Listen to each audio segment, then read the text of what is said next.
இன்றைக்கி வந்து நம்ம கார சட்னி எப்படி ரொம்ப சுவையாக ரெஸ்டாரண்ட் ஸ்டைலில் செய்ய போகிறோன்னு பார்க்க போகிறோம். அதுக்கு வந்து 12 சின்ன வெங்காயம், அப்புறம் 5 பல் பூண்டு, இதெல்லாம் நல்லா உரித்து ஒரு 2 டேபிள் ஸ்பூன் நல்லெண்ணெய் போட்டு அதில் போட்டு நல்லா வதக்கிக்குங்க.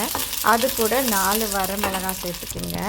அதுக்கப்புறம் ஒரு பெரிய தக்காளி, இல்லை தக்காளி சின்னதாக இருந்தால் 2 தக்காளி சேர்த்துக்குங்க. அதையும் சேர்த்துட்டு ஒரு கோலி குண்டு அளவு புளி எல்லாத்தையும் சேர்த்து நல்லா வதக்கிக்குங்க. இது வந்து சப்பாத்தி, இட்லி, தோசை எல்லாத்துக்குமே ரொம்ப சுவையாக இருக்கும். கண்டிப்பாக ட்ரை பண்ணி பாருங்கள். அப்புறம் வந்து தேவையான அளவு சால்ட்டு சேர்த்துக்குங்க. இதையும் சேர்த்து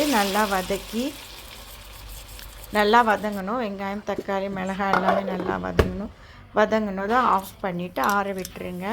அப்புறம் ஒரு மிக்ஸி ஜாரில் மாற்றிட்டு நல்லா ஃபைன் பேஸ்ட்டாக அரைச்சிட்டு அது தாளிப்புக்கு கடுகு, ஜீரகம், ஒரு அரை டீஸ்பூன் வந்து கடலைப்பருப்பு, அரை டீஸ்பூன் உளுந்தம் பருப்பு, கருவேப்பிலை எல்லாத்தையும் சேர்த்து அதில் வந்து சட்னியில் சேர்த்து பரிமாறுங்க. ரொம்ப டேஸ்டியாக இருந்தது. கண்டிப்பாக ட்ரை பண்ணி பாருங்கள். என் சேனலை சப்ஸ்கிரைப் பண்ணாதவங்க சப்ஸ்கிரைப் பண்ணுங்கள், கமெண்ட் பண்ணுங்கள், ஷேர் பண்ணுங்கள்.